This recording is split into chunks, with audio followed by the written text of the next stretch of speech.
All right, well, I want to thank everyone for joining us. My name is Kelly LaRocca. I am the Director of Cooperation Jackson, and it's a pleasure to be with everybody today. I'm also a board member of the Schumacher Center. And just want to dive in so we can get into this, I think, very critical and timely conversation. And I'm saying that from my own perspective and own interest, just given some of the struggles that are currently taking place in my community. But also, I think in every single community is going to be represented here today. So just want to walk folks through, a couple of critical things as we get started and get everybody kind of an introduction. Number one, just wanted to remind everybody that this is the 50th anniversary of the Schumacher Center. The center was founded in 1980 for new economics to envision the elements of a just and regenerative global economy. It undertakes to apply these elements in its home region of the Berkshires in Western Massachusetts and develops educational programs to share the results more broadly, thus encouraging replication, which is something we've been trying to apply in our area in Jackson, Mississippi. So 2023 marks the 50th anniversary of the book, Small is Beautiful. This 50th anniversary is our opportunity to advance solutions that build on Schumacher's vision. Central to that vision, the 2023 celebrations that will be a monthly series convening new economic thinkers, builders, and activists to share insights and advance common paths forward.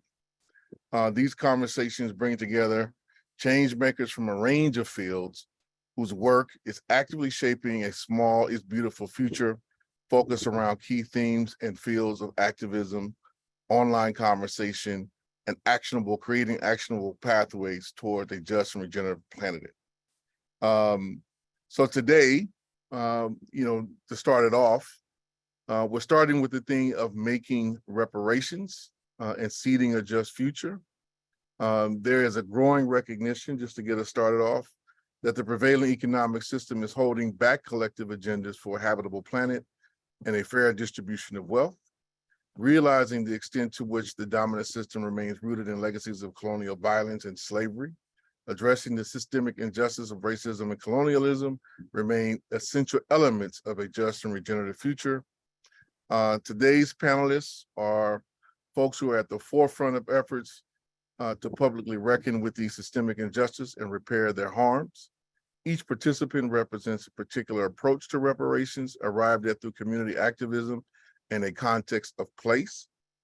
And with that, I am, pleased to introduce, and I'm gonna go in the order in which they're going to speak. First, we have Robin Rue-Simmons, who is a founder and executive director of First Repair, which trains elected officials in other communities on city-funded reparations, and is chairperson of the City of Evanston, Illinois Reparations Committee, and a former city alderman. She spearheaded a bill in Evanston that provided reparations funding at the municipal level. So welcome, Robin. Then we have Chief Kelly LaRocca of the Mississaugas of Scugog Island First Nation and director of the National Lands Advisory Board for First Nation Lands Management in Canada.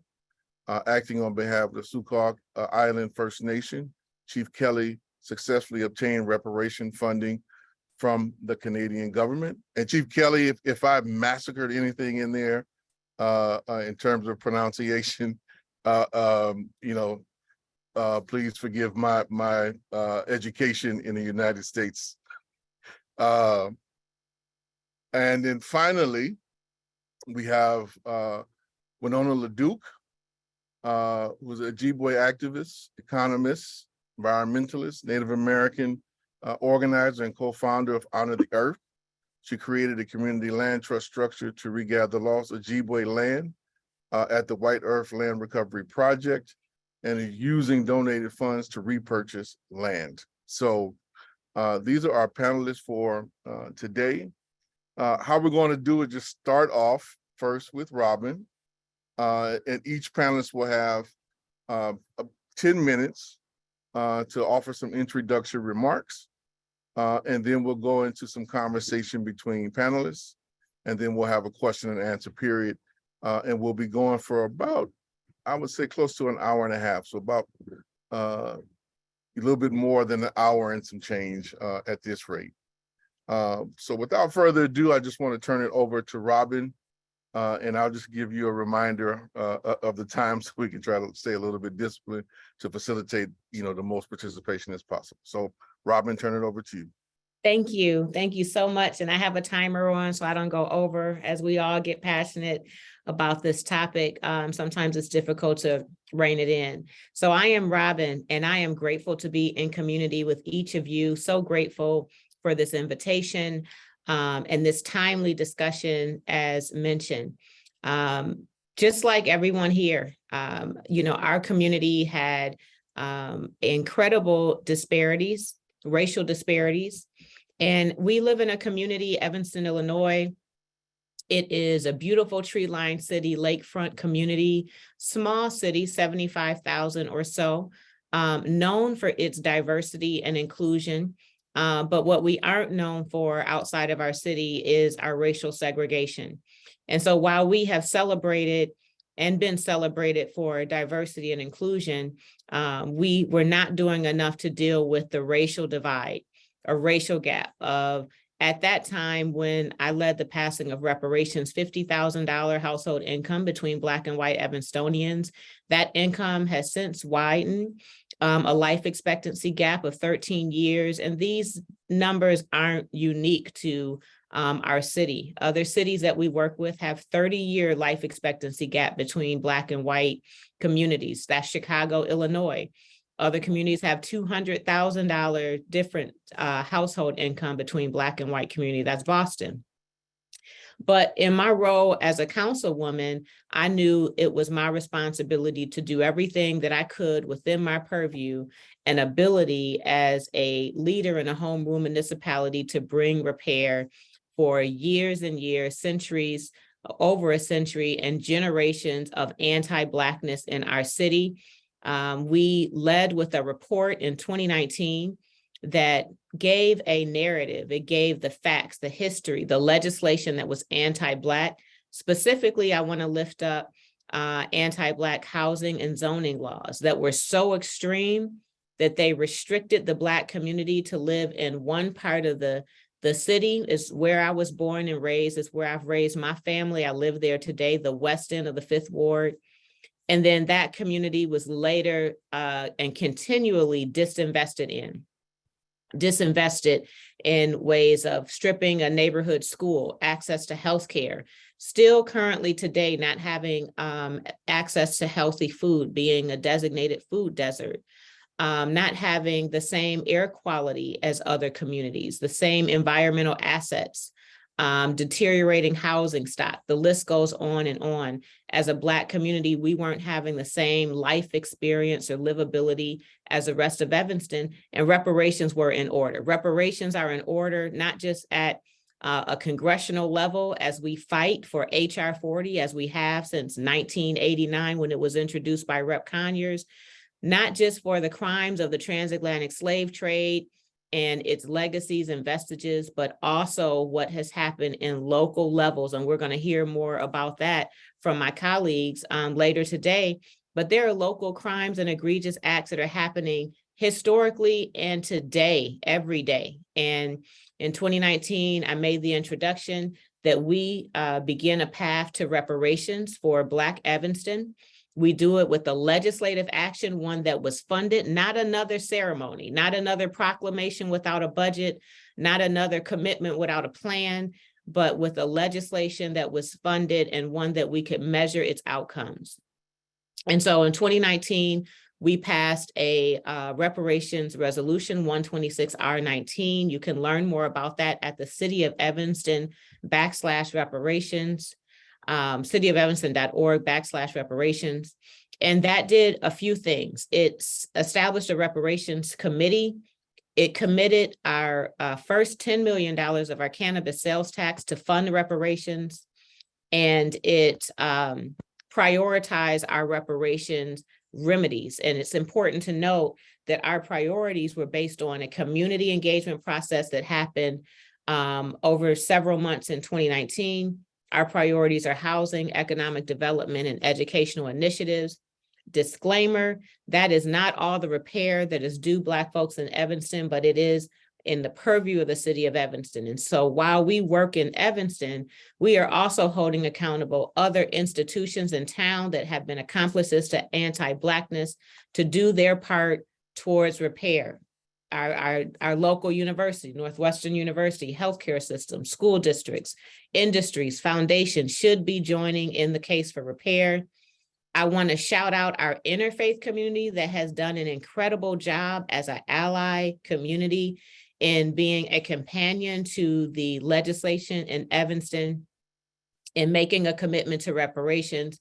And recently on this past King holiday, announcing an initial contribution of just shy of $1 million that they raised in a matter of several months for reparations. So very proud of our synagogues and churches and mosques and Buddhist temples and all of that in Evanston, Illinois.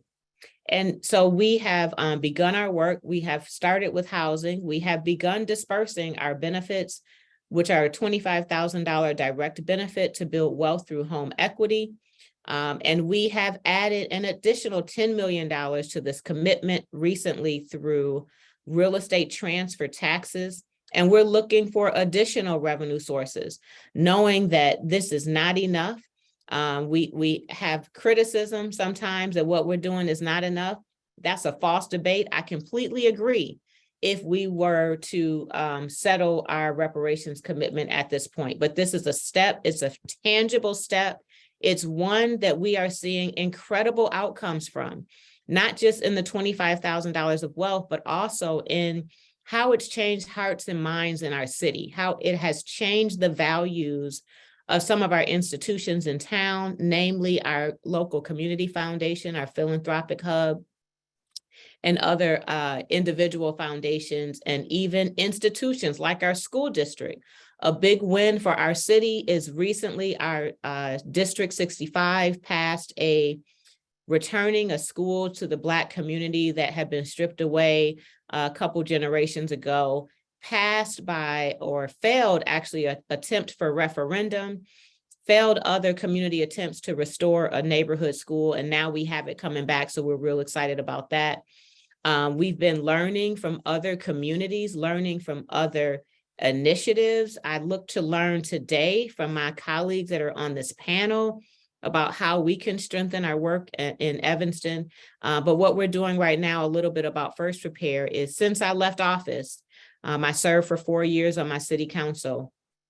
We launched a non-for-profit where we are informing other cities. We are convening reparation leaders, local leaders specifically.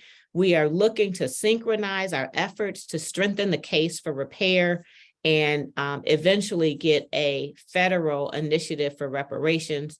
As I mentioned earlier, HR 40 has been languishing since 1989. But we believe, under the incredible leadership of Congresswoman Sheila Jackson Lee, that we will see progress by way of an executive order from President Biden for HR 40 to be signed into legislation. Another thing that I want to mention is starting with housing was important, but we really are looking at a goal of full repair. We're looking at a goal of reparations under international standards, which includes 5 components. Compensation and restitution is what we most often hear about, a check, a grant, something along those lines. But we're also looking at more work in satisfaction and establishing the dignity of a people, rehabilitation, addressing our harm, the trauma that we experience as a people, and probably most important is guaranteed of non-repetition or cessation, meaning that we address the anti-Black policy that's gotten us to this place of racial disparities and racial gaps that we're in right now. And so as we lead this work, we lead it in community, in solidarity with other communities that are also fighting for their own reparative justice and reparative initiatives. And we do it as a collaboration. All hands are on deck in our community, Evanston, and other communities while we do this very, very, very complicated work. So I'd like to just end with, you can learn more about the work that we've been doing in Evanston on a great documentary. It's on PBS right now, streaming anytime. It's called The Big Payback. We also have a toolkit and a discussion guide if you want to work through the process of reparations for Black community in your own cities. Thank you. And I'll stop there.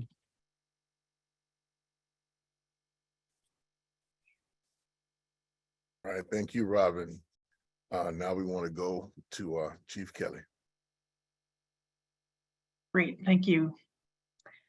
I just want to introduce myself in the language as is proper when we engage in meetings such as this. So, Anin Bojo Najoema Kwakwe Indigenous Wapsishi Dodam Chichak Dodam Scugog Minising Donjaba. To translate, I introduce myself in our language, Anishinaabe Moan. My spirit name translates to beautiful bear woman, so I always tease a bit and say I lucked out in the name department. My clans are the Crane clan, or Chichuk, and the Martin clan, and I'm from Scucog Island First Nation in Canada, located near Fort Perry, Ontario. So just to, I just want to say, miigwech, thank you for having me take part in today's panel, and to be here in community with all of you, and representing the Canadian contingent. So I'm really proud to be here and to be on a panel with such esteemed colleagues. I want to give thanks to the Schumacher Center in general for inviting me. So I was asked today to speak about a few particular things, of course, trying to connect with small is beautiful and that message. And so I wrote down some comments, and perhaps they might come across as particularly formal. So I'll do my best to keep it interesting. So, as was introduced, of course, reparations are a significant issue for many oppressed or underrepresented communities across the globe. Certainly for Indigenous peoples, we've experienced centuries of oppression and discrimination and cultural genocide at the hands of colonial power. The injustices of that colonial experience have resulted in significant economic, social, and political disadvantages for Indigenous communities, which is, of course, the frame of reference from which I'm speaking, including poverty, inadequate housing, limited access to healthcare and education, and the loss of traditional lands and resources. So Schumacher's Small is Beautiful emphasizes the importance of an approach to economic development that considers the well-being of individuals and the environment. At its core, he argues that economic systems should be designed to serve human needs and protect the natural world, rather than focusing solely on profit and growth.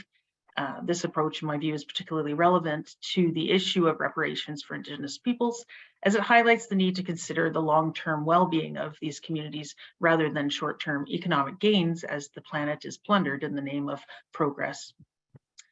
An important aspect of reparations is the return of traditional lands and resources to Indigenous peoples from our perspectives. Systems of land governance under our current provincial and provincial governments in Canada not only exclude Indigenous peoples from decision-making tables where choices about land use are made, they also fail to set limits for industrial activities and development, driving wildlife decline and ecosystem degradation. The Canadian government has made some efforts to return land to Indigenous communities, but the progress has been slow, and most communities still lack recognition of authority in their stewardship over traditional territories. One can look to the tension in the images of land defenders coming up against police authorities.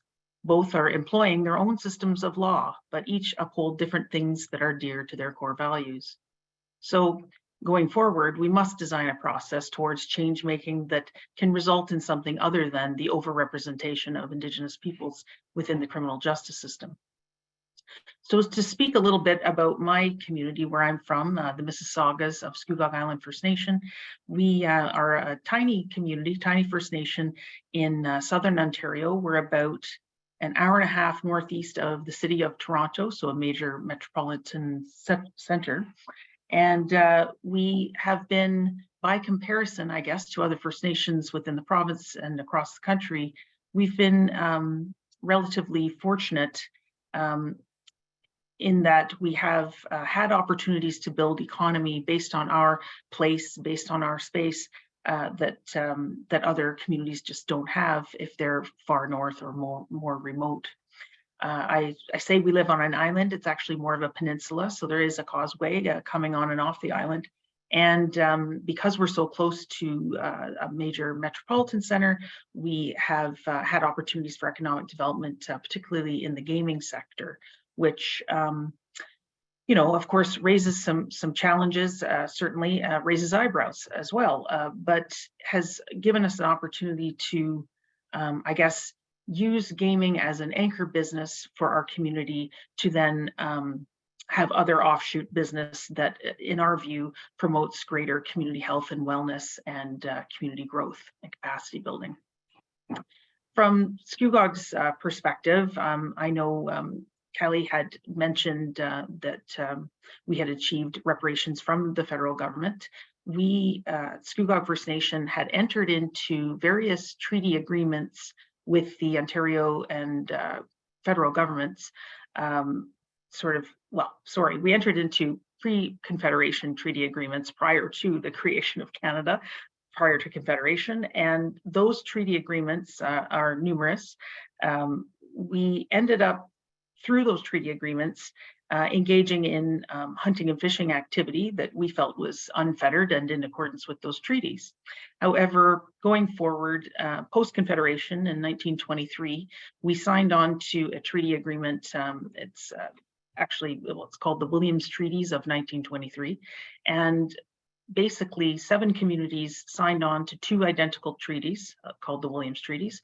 One was signed on to by various communities of Mississauga cultural affiliation. The other identical treaty was Chippewa. And we signed on to those treaties figuring that they were going to better restate our relationship and, of course, solidify our abilities to hunt and fish and harvest the lands of the Williams Treaties, which comprises, it's a huge swath of land comprising most of southern Ontario. And instead, the Williams Treaties of 1923 were interpreted as surrendering all of our land, surrendering the rights to harvest and hunt and fish, and made illegal those activities for our communities. And basically, it took us 90 years of petitioning the government, trying to negotiate, and eventually heading to court before the federal and provincial governments woke up to the fact that they made a mistake in how the treaties were being interpreted. And in fact, our harvesting activities should not be rendered illegal. So, there was much evidence put into the court case around how our people continued our hunting and fishing activity post-1923, in spite of the way that the federal and provincial governments interpreted the outcome of the treaty. And our people were criminalized, shot at by the Ministry of Natural Resources, and there's plenty of evidence towards that.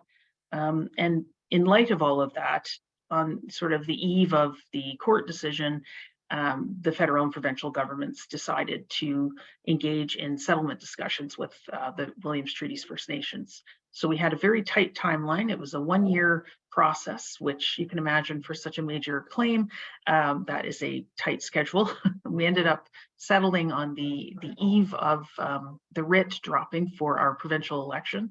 And had we waited one more day, it wouldn't have been passed. So as Kismet would have it, we ended up reaching a settlement. And basically at the time, it was the largest settlement in Canadian claims history of $1.1 billion, which sounds like a lot, but when you have to divide it amongst 7 communities and purchase land back with those funds, it ends up being a lot smaller than at first it sounds.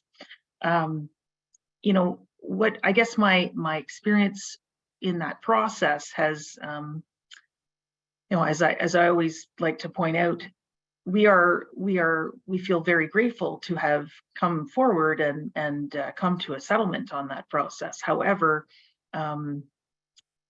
it will never equate to full fair market value for the lands that were lost. And in pursuing land back, it's been a very tough process, a very competitive one, and a very expensive one. So in terms of how we decided to use the reparations achieved, we created a trust, which was a very difficult thing to implement, considering how much was lost amongst our people and our communities. And thankfully we did it, and basically wanted to preserve that wealth and generate wealth from it. So that's sort of the process we're in right now, and trying to really use the monies that we kept outside of that trust towards health and education, and augmenting the funding that we currently receive.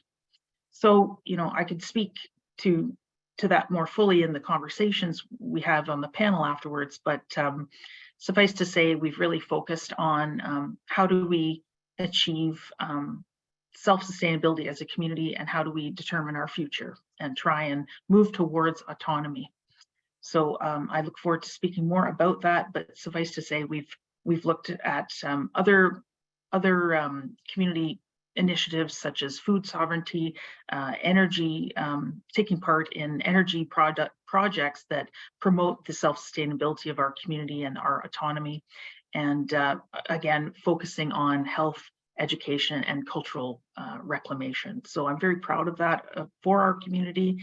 And even though we lost our last language speaker 2 years ago, and we are in a cultural crisis here at our community from that perspective, we are engaging and empowering the reparations we have achieved towards connecting with other communities in the Anishinaabe cultural group that can help us reclaim that language, and it's working. So I'm very, very heartened, and we have a lot of hope for our youth.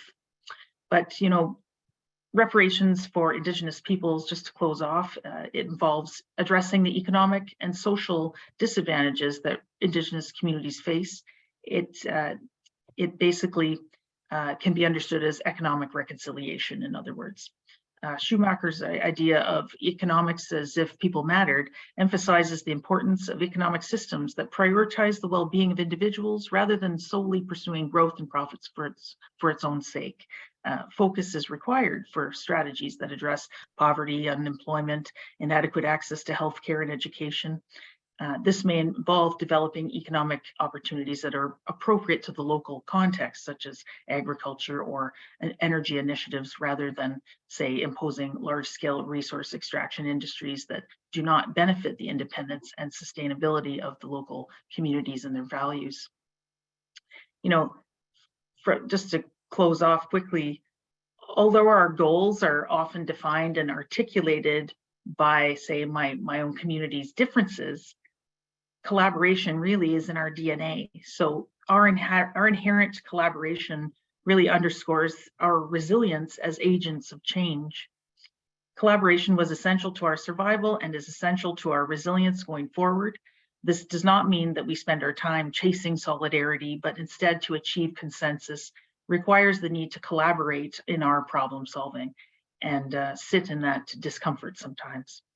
In that sense, how we work is just as important as what we do. And so we often find ourselves reaching out and lobbying mainstream governments and organizations in our want of meaningful collaboration. Our vision of change would presume a meaningful intent to learn from each other, especially when articulating values such as reciprocity or ensuring people are heard. Intense concentration on the primary goal is obviously required. We need to commit to that. So, for example, the concept of wellness through food sovereignty or energy security. A cultural shift to focusing on small success will highlight what we can build versus focusing on what we can't. Conversations must be inclusive and accessible in teasing out leadership, taking care not to make ourselves the subjects of change and adhering to some top-down approach. A theory of change must necessitate the opportunity to unlearn and focus on the interconnectedness rather than on codependent relationships, which I believe are recycled between Indigenous country and Indigenous Services Canada, formerly known in Canada as Indian Affairs. So Small is Beautiful basically provides useful concepts and principles for designing economic systems that prioritize human well-being and protect the environment. In applying those considerations, we'll better develop our theories of change that address social, economic, and cultural disadvantages faced by Indigenous communities and other marginalized or oppressed communities as well, promoting sustainable, equitable opportunities for future economic development. So those are my opening remarks, and I just want to say thank you for listening, Miigwech, and I look forward to the panel. All right, thank you. Thank you. Turn it over to you. Yeah, thank you so much. Ani Nindo Magarindo Kalo, my relatives. Very nice to be here today. I really enjoyed so far listening to everybody and learning about places.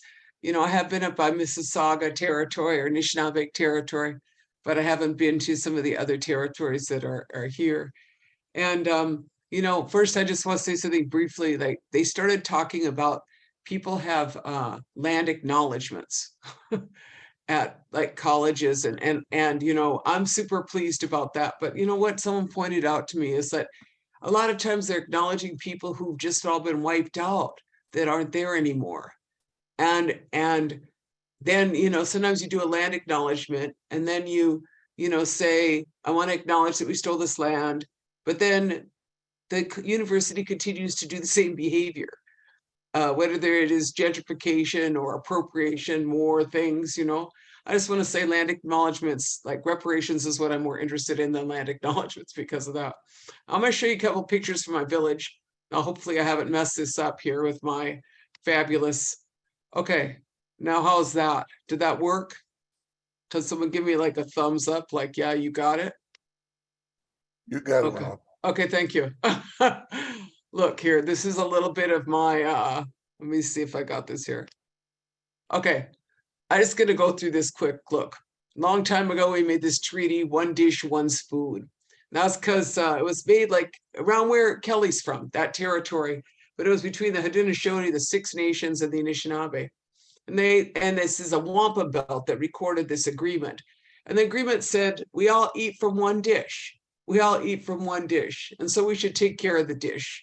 Our water, our land, our air, you know, take care of the dish. And we all eat with one spoon because we're relatives. And you know, those are teachings that are about working together and living within your means, which are really Schumacher teachings as well.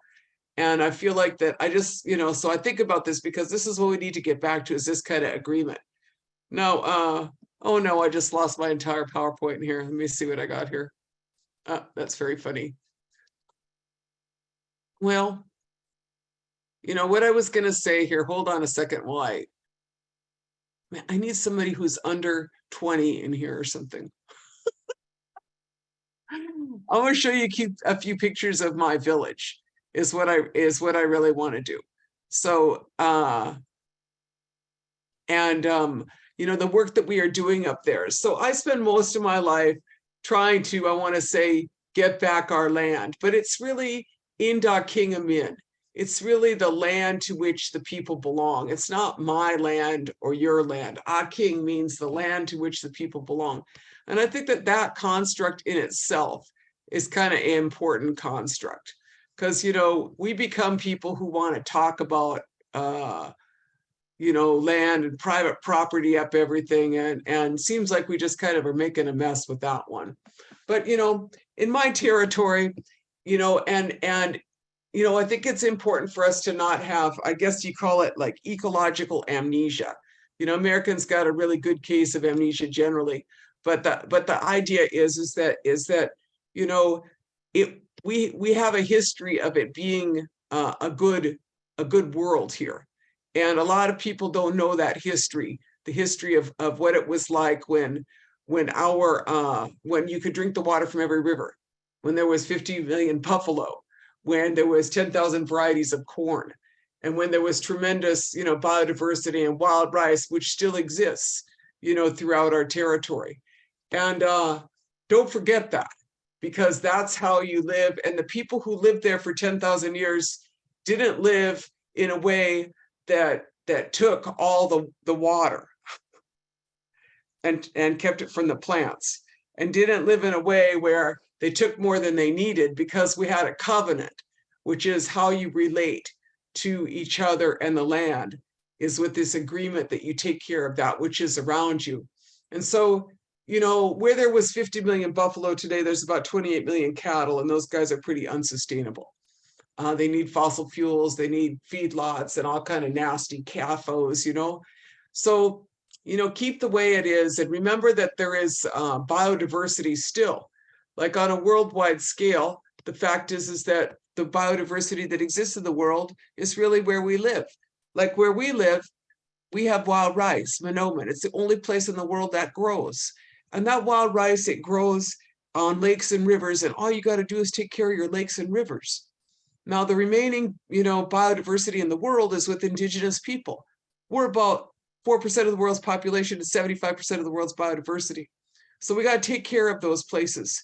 And we need to return the land that is those places to Indigenous people for us to take care of, whether it is through our traditional burning methods, you know, whether it is for burning for blueberries or burning for basket materials and taking care of your forests, whether it is, you know, the practices of water restoration, you know, and keeping good soils.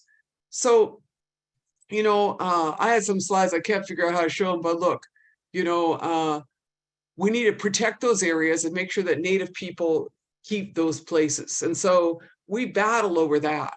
You know, I spent all last 7 years fighting a Canadian multinational with want to put pipes in. You know, what I find so interesting is that the brother who's the colleague, who's the guy who's, you know, presenting this today from Mississippi, they want pipes too, but they want pipes for people, not for oil companies. And what we want is the same thing, you know, but I spent 7 years trying to stop a Canadian multinational oil company from putting a tar sands pipeline through our territory. And I spent a lot of time on the front lines. You know, some of my friends are here, like my friend Mary, and she's out there listening. But look, you know, we got arrested to try to protect the biodiversity in the place where life is. And so, you know, part of like living small in a good place like Schumacher, you know, is talking about, is also making sure that the wilds, he might call it the commons, I don't know, but the wild places are still wild, you know. And so I think that that's a really important teaching that's a part of, you know, Schumacher's teachings, like in the bigger contextualizing the, you know, the teachings of E.F. Schumacher, and like, how do humans have the least impact? That's what the guy was talking about, you know. And now in this world, you know, there's more stuff of our stuff than all the biosphere. I mean, more than the elephants and the rainforest is our stuff, our junk, our pieces of plastic, our water bottles, our buildings, you know. So we got to scale that stuff back if we're going to survive. Now, what I want to say is, you know, in the work in our community, which is pictures I was going to show you, but you're just going to have to imagine them. Like, we farm. We are restoring a local food system because that's the food system, the food ways that's supposed to be there. You know, because, you know, large industrial scale farming operations don't work. And so those are teachings of Schumacher, but those are just basically teachings of survival. Big is not great, particularly when you're talking about food systems and talking about seeds. You know, seeds are super resilient, but they also are adapted to certain ecosystems, certain places, certain prayers, certain ceremonies, certain bodies, you know. And so our work is in restoration of those seeds. That's what we've been working on. I worked on that most of my life, from our wild rice, our sacred monomen, keeping that, to corn, beans, squash, potatoes, you know, all the cool foods that we need to have. And that is really the work that Schumacher talked about, and the work that we all support, you know, is this restoration of these local food systems. But during the time of the pandemic, you know, I really like what Arundhati Roy, the Indian writer, said when she talked about pandemic as portal. And she says, in the history of the world, pandemics always force societies to change. This one is no different. It's a portal between one world and the next. She said, are you going to take your avarice and your hatred, your data banks and your dirty rivers through, or are you going to go through clean? You know, we all just got sobered up by a pandemic. I hope we got sobered up from our fossil fuels, steroid, opioid, world that we are living in. Can I just say that Super Bowl, add that one in there too? What a crazy American culture thing that is, So hopefully we might sober up and say, need to build small is beautiful food systems that are local. Energy systems need to be more self-reliant. They need to be localized because the power grid's going down. You don't need me to tell you that. We live in this. We don't need big oil transporting stuff across ecosystems. We need to reduce our energy load. And this is the kind of work that we're doing in our territory. And central to that work is recovery of land. I look out there and 90% of my reservation is held by non-Indian interests. Who's the largest landowners on my reservation? Oh, the federal, state, and county governments. That's who stole our land. And then after that, I got some CAFOs trying to move in on the western edge, and big ag trying to run roughshod in the middle. So our work at Honor the Earth and our work at King, my community development organization, our community development organization is getting back land. So we work real hard, like over the last decades of my life, about 2,200 acres in total, about 800 in the last part of this last year, because reparations is part for me. I must say it's part of my healing process from being abused by Canadian, American governments and pipelines shoved over my throats and spending a lot of time in jail. So we got back land from bad guys. We're growing hemp, restoring perennials, and growing out food systems and trying to take care of our soil and sequester carbon. I don't know how to solve all things, but I know words is kind of cheap when it comes to the world that we live in. And I think the good ideas are to keep good deeds, get good infrastructure, water infrastructure, grow good crops, and make sure that we take care of restoring our covenant, our covenant with the Creator and our covenant with the land. That's good. I'm done. Miigwech.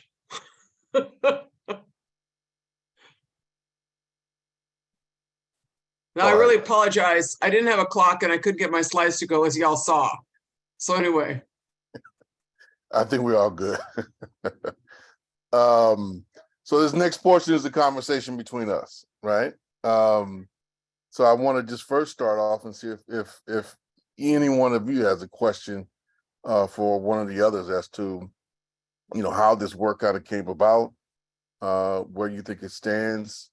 Then we'll get to, some of the questions, and there's some pretty good ones in there that folks are asking for us to deal with, but just some cross dialogue first and foremost. Okay, so I always thought Evanston was like progressive city.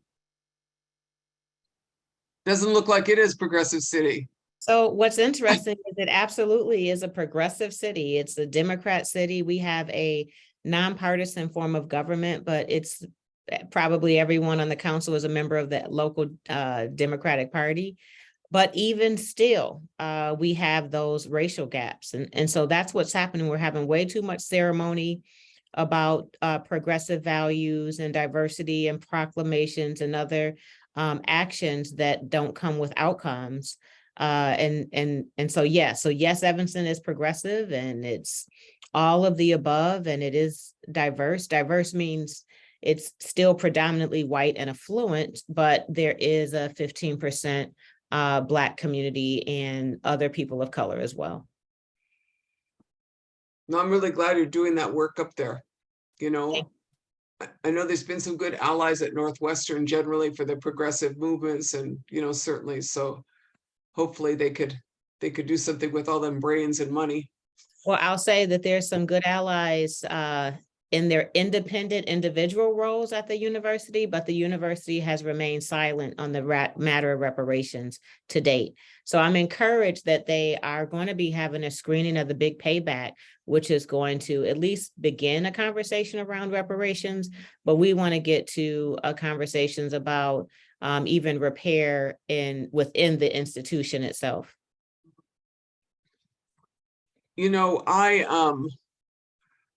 I was going to talk a little bit about the land grant or the land grab colleges. And I don't know if Northwestern is in those, but there's been some study. There was a great study by the Pew Institute about how all these colleges stole land from Indian people under the Morrill Act. And they took in 1862 Dakota land and Ojibwe land and built Cornell and probably built Northwestern, you know, so that's one of the reasons they don't want to talk about reparations, is that a lot of those major, you know, academic institutions in the United States are built on theft, full on theft of Indian land, you know, so that's kind of opening something up, right? And that's that is the case in Northwestern as well. So yes, absolutely. Yeah. There's a new president, so I remain hopeful that there will be a new path for reparative justice with the institution. I believe we'll see it happen. The same is happening in discussions at the University of Toronto. The exact same. Yeah, similar experience up here. Yeah, and That's the Kelly, land I just, huh? I was wondering, is the University of Toronto, is that an Ontario state? Yes, it's in the city of Toronto and very very much you know, a premier, highly regarded academic institution here in Canada and across the world. And it's they have a lot of Mississauga territory. And Yeah, a lot of, her community got hit badly. Yeah. and a lot of that in you know, for us to understand and for me to understand, you know, the complication with like the crown still owning some level of title to the English crown, still owning some level of title to those lands is also another kind of mitigating factor, if I understand it correctly. Yes, I mean, certainly we would always claim Aboriginal title was never surrendered, of course, and that is an inherent right that we have in relationship to the Creator. But yes, according to Canadian law, which is basically a supplant of British common law, the, I guess now, king holds underlying title to all land. You know, But those conversations are starting at the University of Toronto, so there is, you know, it's hopeful, and they are open to those that dialogue happening. So it's positive. It's moving in the right direction. Sorry, Winona, I cut you off there. No. I was going to say, I was actually trying to pull up. I had a slide of the land grant thing, and I might try to pull it up. But oh, here it is. Hold on. But now I got to go back to the chart. You know, I apologize for being kind of old and backwards here with the technology. They changed stuff on you, and I'm always challenged by that. But what I was going to say is that, you know, it's really important that Kelly was on here, because there's so much discussion and people don't realize what a violent country Canada is.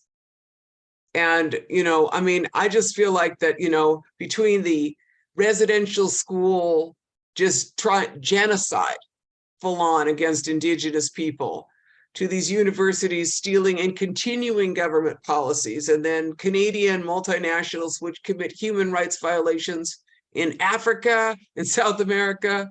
You know, everybody's like, oh, they're Canadians, they're nice. No, they ain't nice. They're jerks. You know, so I was glad that she was on here, you know, to talk about that. I spent many years fighting Canadian corporations, you know. So I have a question for Kali and the matters of Jackson and the water crisis there. In every meeting that I'm in, your community comes up as concern.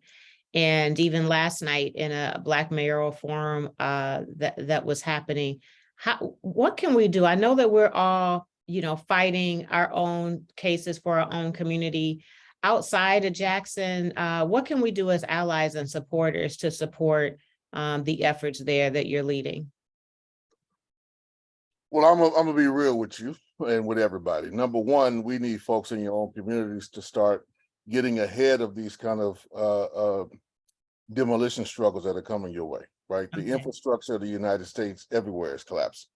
You know, Jackson is a little bit further along, but you know, we've had, you know, we can count Flint up your way. You know, we can count what's going on in Navajo territory. We can count what's going on elsewhere. We're kind of just the latest round. And I'm saying that not to direct, you know, energy away from Jackson, by no means. I mean, we need all the help that we can get. But if we aren't linking up based upon the defense of our territories and the bases that we built up amongst our folks, right, they're going to just pick us off kind of like one by one. Right. And that's kind of part of what's happening now. So I'm just long-term thinking, like we need folks to getting prepared for these struggles, like in your community, right? There's two things that at least, from my organization's kind of perspective that we've been pushing. One is just kind of autonomous self-sufficiency. So one of the things that we've been doing, within our organization, we happen to have, a community land trust, the Faneuil Hammer Community Land Trust, which kind of gives us some room and flexibility. So within starting there, we've been trying to just set up water catchment systems and developing our own ability to distribute water to the community as this crisis continues to deepen. We're trying to build up the skill to be able to do that, to teach those kind of skills to everybody in the community, so folks can, be able to have a base level of being able to kind of provide for themselves. But we also clear, like we're gonna have to have everybody in the community and all our allies everywhere really pushing for systemic change and a complete overhaul of the system, because us just collecting water is not going to be sufficient to take care of everybody in the community. And we learned that like the hard way in August and September, when this particular phase of the struggle was at its most acute basis, because what we wind up seeing was that folks who didn't have homes and some of the elderly who didn't have transportation, they couldn't come to like our center and pick up, a couple of gallons of water in their car. And there are a lot of people in Jackson, who don't have access or consistent access to transportation. And our public transportation is also something, which needs to be rebuilt and overhauled, because we don't really have one in all kind of serious reality, at least not one that's sufficient enough to deal with working class people in our community to get them from where they need to go. So we are asking folks to vote. If you got skill in that, to help us out, and there's some folks from Canada who are helping us as well as elsewhere, and is trying to draw in resources. But then the other particular piece is, there's a legislative fight which is going on, and we are going to need folks, I think, basically on a federal level in the next couple of weeks and months to help us intervene, in the United States, so that they actually apply the resources that Benny Thompson was kind of able to supply those resources directly to Jackson, because they're trying to divert them to the suburbs and elsewhere, and maybe get, prepared for some direct action. So, that's where we at. But again, I'll stress, this is coming to you. Best believe it is. So take a cue from us and start getting, prepared ahead of time. So what do you think about the, because the hope and promise that we're given is the infrastructure bill and all the resources that will be passed down to at a local level to do that work. And so I can make sure that I'm holding accountable our elected and our staff to make sure that these matters are being addressed. We had our own, very slight relative to what you're dealing with in Jackson, lead issue, and early addressed it with oversight and testing, where it was being tested everywhere in our city, but not in our neighborhood. And so now we're at least getting the testing so that we can get ahead of issues as they come up.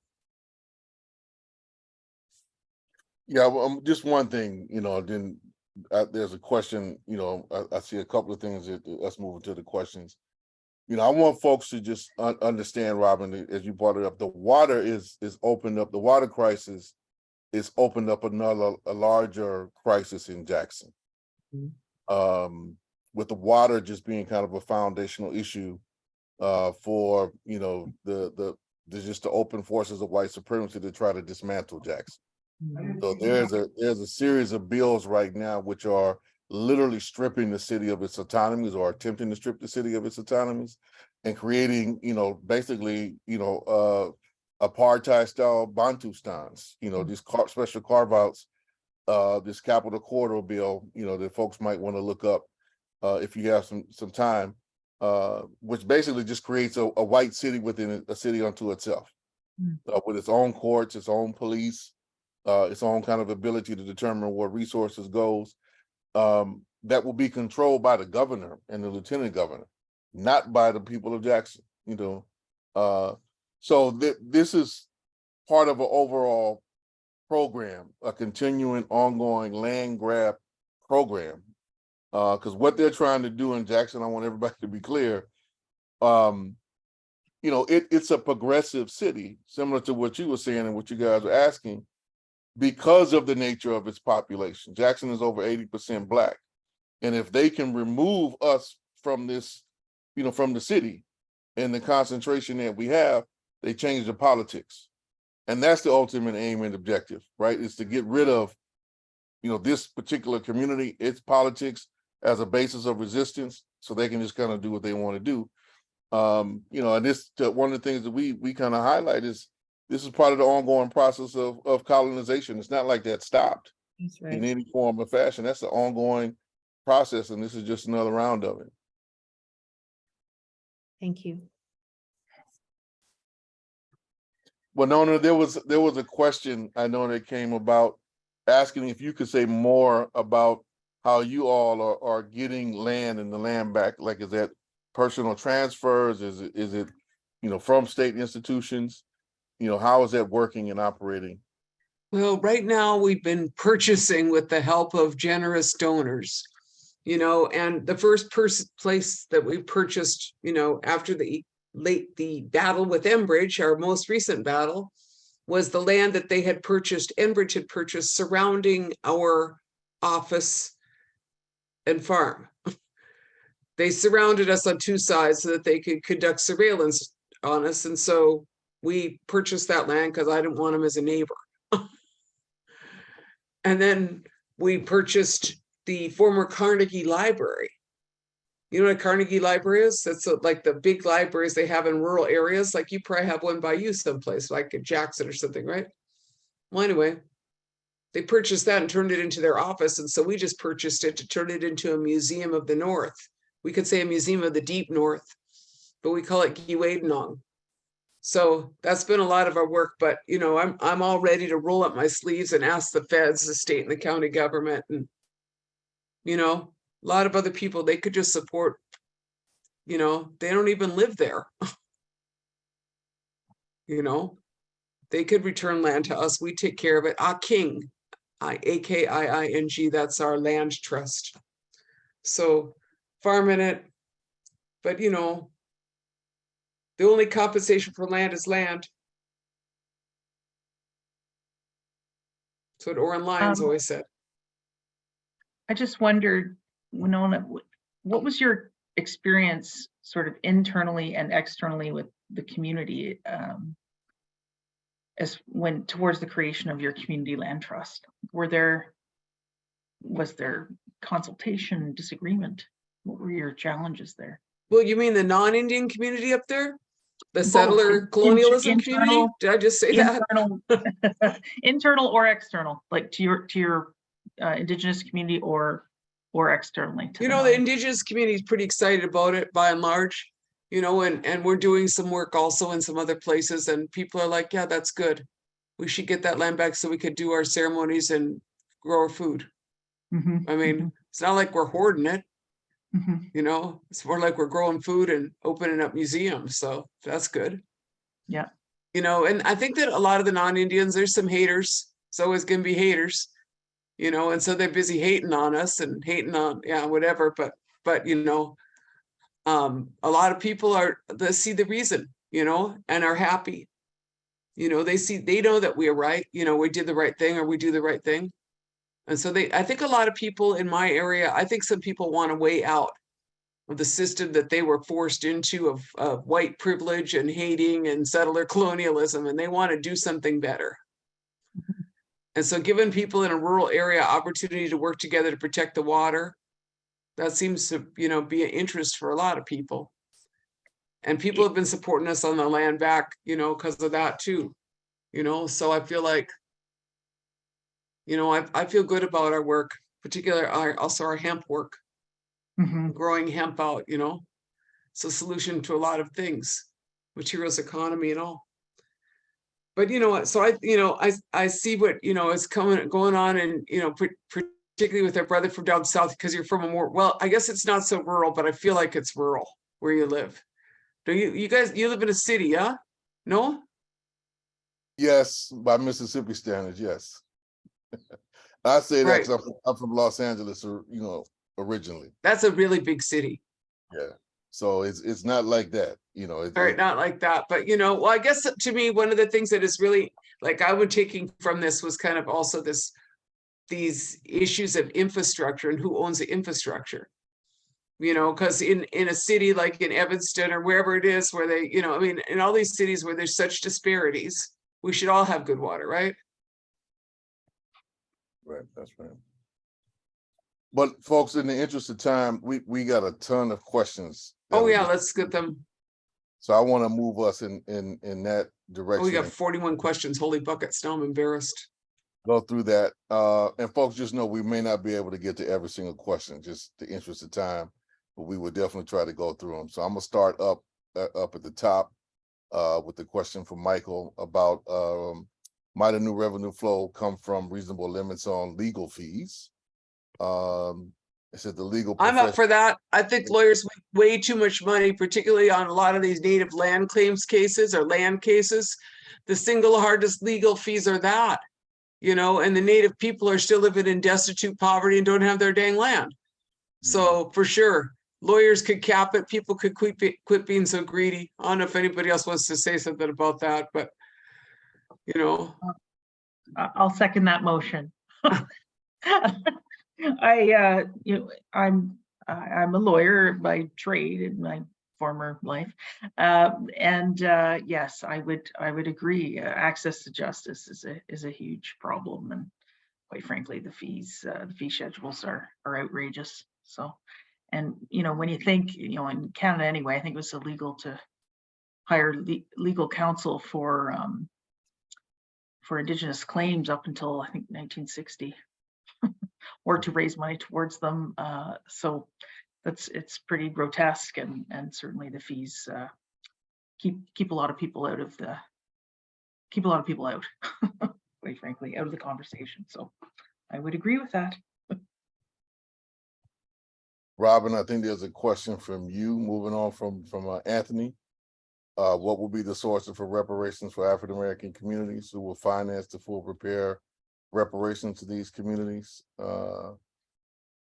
So the source for funding, so in Evanston, it started with recreational cannabis sales tax and has continued with graduated real estate transfer tax. So properties that are sold over $1 million in a city like Evanston, that's a common occurrence, has a premium tax. So the taxes from the graduated real estate transfer tax, as well as personal giving and additional revenue sources. So what we have found to have a viable case legally for public dollars is using home rule taxes, which are within the purview of a home rule municipality, and not federal dollars that are passed down and have restrictions and other sort of judicial reasons why we can't use it for race-based policy.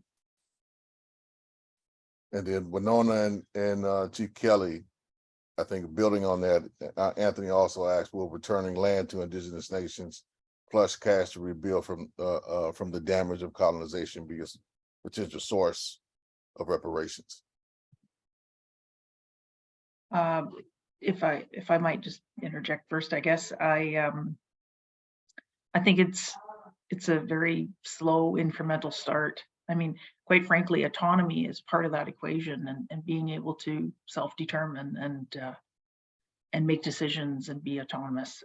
I really, that question makes me think of, and I'd love to hear, Winona, your thoughts on this. It makes me think of something called the two-row wampum, which was basically an agreement, a treaty that was entered into, and that two-row wampum belt represents a treaty or contractual agreement, if you will, and as well as spiritual one. But if you think of a white beaded wampum belt, much like the one that was on screen earlier, with two parallel lines, blue beaded, not touching each other, that belt was originally passed as a physical depiction of non-interference and autonomy between nations.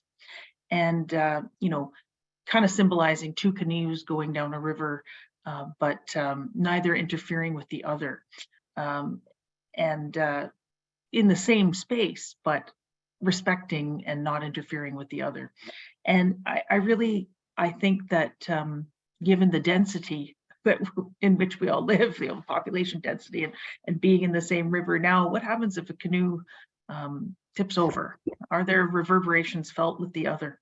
And where do we go from here? I think that we need to look back to those first principles, like the two-row wampum, to really re-engage on a new path forward, because quite frankly, tipping your canoe is going to reverberate into the others. It's going to impact the other, but how do we engage in rebuilding what was lost in a respectful way? Well, it's really, autonomy has to be part of the recipe. It can't just be getting land back and then, having some measure of compensatory damages given forward. I mean, we negotiated that as part of our treaty agreement, but we then had to go out and find the land and negotiate for it and purchase it according to fair market value. And we didn't receive compensatory damages in that fair market value valuation. So it's really hard to then turn around and purchase it on that basis. So it's been a tough road because, quite frankly, you can't compensate for what was lost in terms of language and culture. Right now, we're engaged in a national class action lawsuit here in Canada for the loss of culture, and it's a really difficult process to be a part of because you just can't. It's really hard to quantify, but I think it's a start. Winona, I'll turn it over to you. Yeah, no, I think we could just kind of pass on this a little more. I was kind of trying to answer some stuff in the chat. People are asking a lot of cool questions, and I just want to mention the Boy Scouts have a lot of land on my reservation, so anybody could give land back, even the Boy Scouts.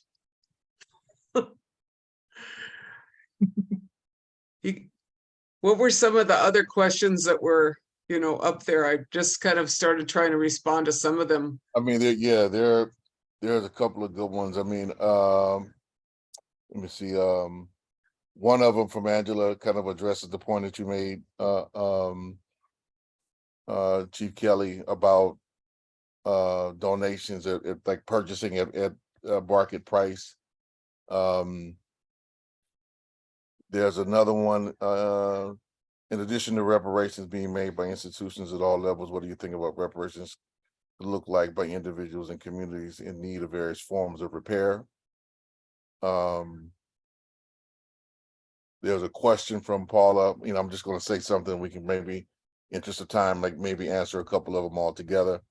Robin, can you explain how the $25,000 was distributed? Was another that came up. Are we going to jump in and answer some of these, or? Go ahead. Yeah, I mean that was like three. So go ahead. I'll start with the last one. The initial, and it's important to note that this is an initial remedy. There's more that need to come and will come. So we've had some criticism that it's not enough. It's not if we were done. So the $25,000 direct benefit, it's used to apply towards a purchase of a home. It is used to pay down a mortgage balance of an existing home. It's used for any type of home improvement, whether it's cosmetic or deferred maintenance. And it can also be transferred. And so in some cases, we've had our seniors that have received the benefit and have passed it along to their children. They could pass it on to their grandchildren, other people in their family. I want to add that there's been a great value add to the $25,000 with partnerships from other organizations providing volunteer labor, donated materials, financial education, banks that have provided reparative structured mortgage products and other financial tools. And then any other programs can be layered on with this benefit. So it's not limited to the $25,000. So there's been a huge value add to those benefits.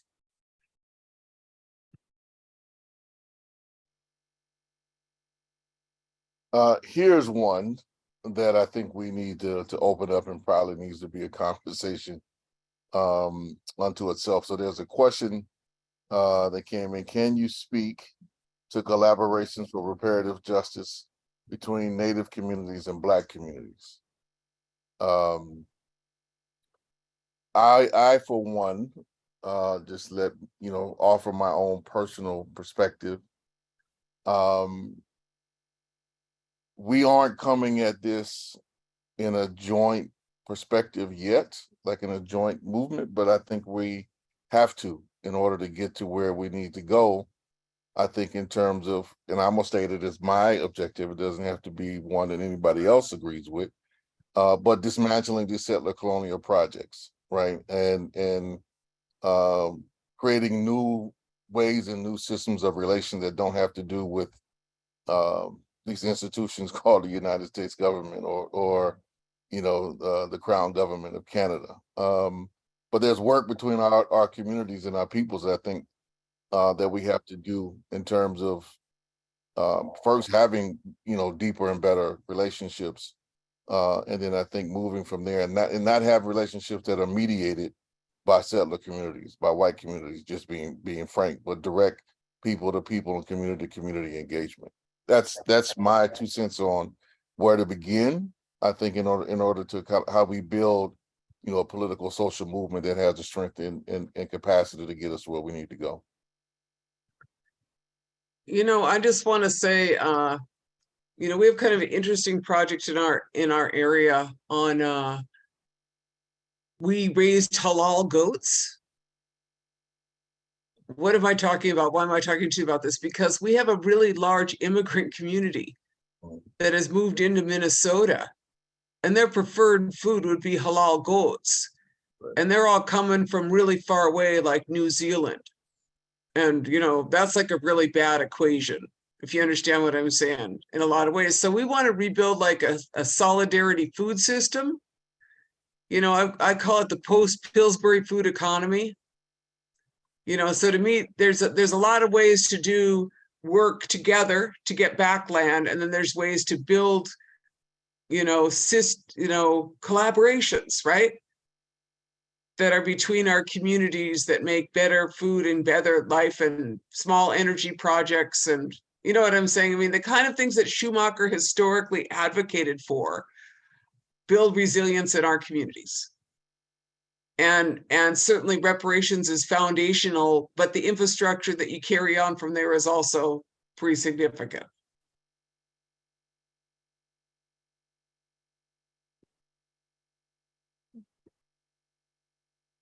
Chief LaRocca, you want to touch on that, or Robert? I think, as you were going through your remarks and question, I think there's a plurality of laws that exist everywhere. If you look at certain communities of people who congregate in a certain space, they can be completely diverse and come up with their own law. Just look at, I know it's a random example, but like there's a fashion district in New York City. It operates in accordance with its own law outside of anything state driven. It's strange how that happens, but law is often organic. And of course, my head goes to these places given my background. But I think that we just need to think outside the box and not, again, try and have answers that are homegrown. I look at our community. We just achieved clean drinking water for Scucog First Nation, and I'm just so relieved and grateful for that.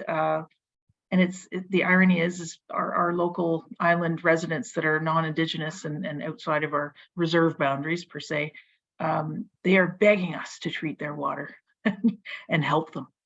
It's the irony is wild, but we want to engage in that work and go the distance to build community, irrespective of the borders and the boundaries. And so it really just involves us not ignoring it, obviously, but pushing that envelope and just engaging in conversation that promotes the art of the possible and in ways that any law of jurisdiction won't allow us to think.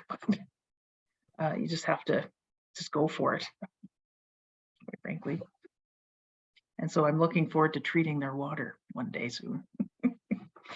And helping the community get clean drinking water beyond the First Nation, getting some economic development engaged for that.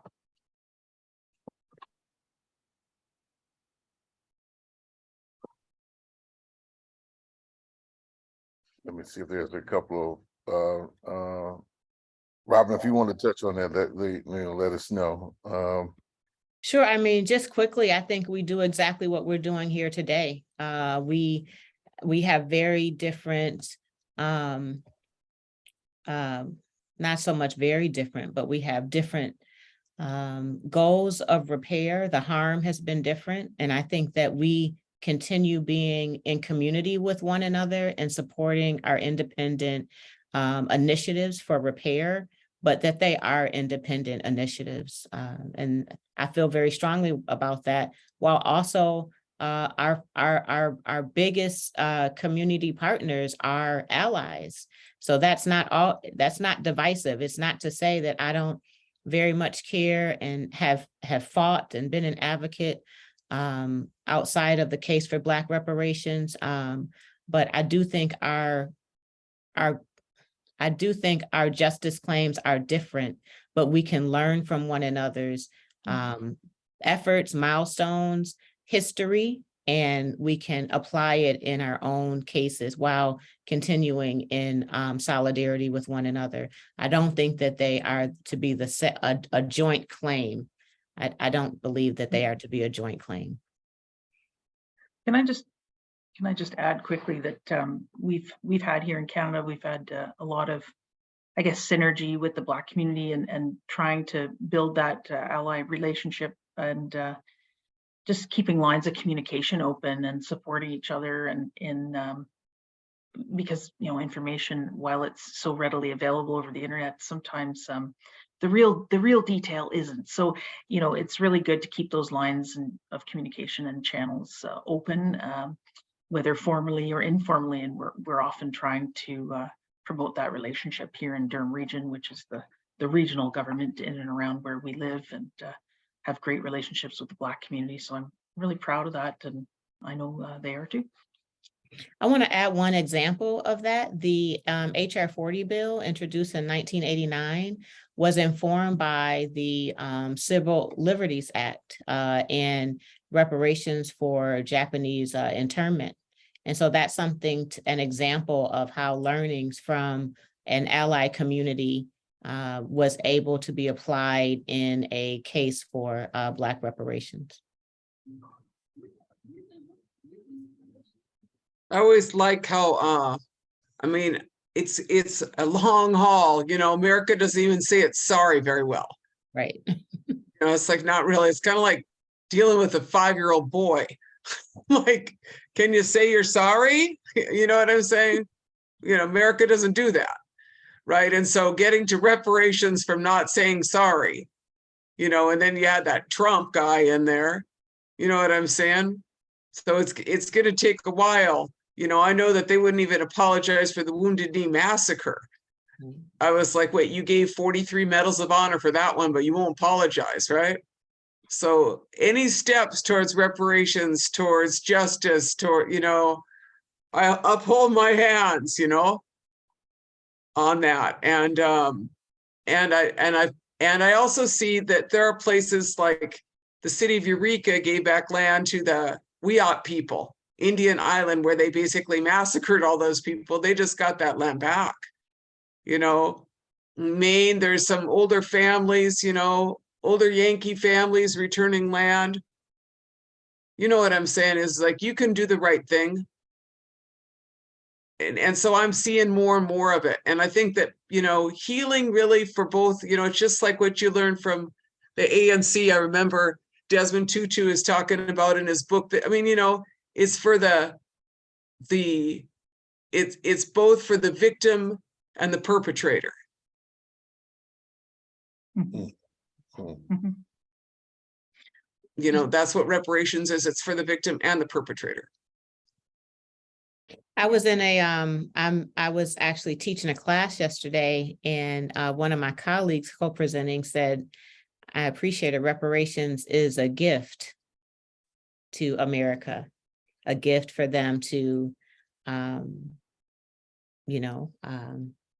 I guess, bring justice and repair a wrong. And I appreciated that statement, and I'm gonna present it like, I offer this gift to you, you know, for you to start a path towards repair and how it can repair even those that harm the community. And our interfaith community is really looking at it that way. I wish I could have brought one of my colleagues in the interfaith community in Evanston. Our synagogues and churches, houses of worship, mosques and temples, Buddhist temples, are really looking at it in that way, that it is a gift and as much for them as it is for our community in repair. Yeah, I just wanted to quickly note, we had the experience just randomly not long ago of a lady who walked in my office and said, I'd like to present a check to your First Nation. And we said, oh, how lovely and gracious, thank you. What is this for? What's it about? She said, I sold my house up the road and I feel I need to do this. I was in shock. You know, so you have people going out of their way in that way as individuals, and yet we had to negotiate an apology in the Williams Treaty settlement. So we negotiated the apology. I was just thinking of your example of a 5-year-old boy, but yeah, so pretty different ways of handling the apology piece. But You know, I've seen, and it is actually women. It has not been an action taken so forthcoming way from men. But I've twice to our community, people have said, I sold my house. I didn't need all that money. Let me buy some land. You know, that's how we got some of our land back. amazing. You know, is someone, and I think I said that earlier too, is that I feel like people kind of want a way out from being jerks. I mean, maybe not all of them, obviously. But, you know, some of them want to make things right. So, you know, and that's what we want to encourage, because that's good for all of us, right? Well, It's folks, been in the interest, I was finished from what's on, just in the interest of time, because we're almost at that hour and a half mark. And unfortunately, we couldn't get to every single question. But thanks to everybody who put something in and for participating. The answers don't have to stop on accord of us ending this particular part of the conversation. We can continue on, and we're going to play a part on my end of trying to extend the conversation with Schumacher with everyone, including all of you who participated. So be on the lookout for that. But to close us out, I wanted to offer, maybe in reverse order, our panelists an opportunity to just issue any kind of closing remarks. Folks can give maybe like 2 or 3 minutes. We'll start with Winona, then go to Chief LaRocca, and then end with Robin. Cool. Hey, I enjoyed the time today meeting you. You know, they prophesized this time. They talked about the world would change when there was a web in the sky. That's what some of the old Hopi prophets used to say. And we didn't get what that was, but I think I just got it. You know, the world's changing, and so it's this moment where a lot of things, whether it is the pandemic or whatever, things are changing. So let's move, let's do good things with that, and I have to say that as a young student, I'm a rural development economist by training. I studied Schumacher's work. I even got to go to the Schumacher Society one time over there in England, look at a bunch of sheep, it was cool. And I appreciated the work of Small is Beautiful, because it's kind of like common sense thinking, and being decent and having relationships between people and knowing where your food comes from and being responsible about your power and energy. And that's really, how good communities live. And so I think it's great to be talking to you guys in community today, or just being in this little spot with you in this world. And I want to thank the Schumacher Society and the Center for all of you who've joined us, and particularly my fellow panelists. Miigwech. Just want to say again, miigwech for having me, and I really have taken a lot away from today, and I'm going to try and think about all those questions that are in the chat as I go about my day. But I just wanted to I guess echo Winona's comments. I think that we have a huge opportunity, sort of. I don't know if we can say post-pandemic, but I think we're kind of in that now. Between pandemics. Or between pandemics. Thank you. Yes, exactly. And so it's an opportunity to try and I guess unearth all of these things and sit in that discomfort a bit together. I really have taken, I guess, in my leadership role here in my community, I've taken an approach that really tries to bring in the local non-Indigenous community into the fray, to get them engaged on our issues because of how we're surrounded. We're landlocked. We don't have water access. The lake that is close to us is really governed by external authorities. And so now it's about, I guess, flexing and being the stewards that we have always been in a more formal and informal sense. But I really think it's time to, well, certainly for Scugog, it's worked out that we've engaged that local community and have had people come out to our town halls from across Durham region, hundreds of people wanting to get involved, get engaged, and support us as allies. So it's been a really positive experience. I can say in Canada, to Winona's point, yeah, Canadians, we're a pretty polite bunch, but our history is pretty ugly. It's absolutely grotesque, and we've had a lot to grapple with. And I'm looking across the country at other examples from BC, of course, which are the cutting edge and how they address Indigenous issues and issues of reconciliation and reparations and these topics. But also, to the east, I look at as far east as Newfoundland and Scucog Island, and how the work they're doing there to try and pick up from a history that was very violent and decimating to the Beothuk people, but now they're examining that as an island and just sort of dipping their toe in that water and asking, how can we engage Indigenous Canada and get involved in these conversations? So it's happening across Indigenous and non-Indigenous country, and I see a lot of hope in that, and just, I guess, engaging with small communities, be they Indigenous or not, and learning how people are dealing with their challenges that they go through. But I really just want to say miigwech, and thanks for listening and having me. Thank you to the Schumacher Center. Thank you to my colleagues on the panel. I've taken a lot away from this, and I've learned a lot. I will be following up with each of you to continue learning. If anyone is interested in learning more about our work at First Repair, please go to firstrepair.org. And if you want to learn more about the work that was led in Evanston, you can do so on PBS. There's a documentary, The Big Payback. It's on PBS. There's no cost for the app. It's streaming. You can watch it anytime. Thank you. All right, well, thank all of you for participating. Learned a lot. I wish we had more time. We'll have to make more time to build community.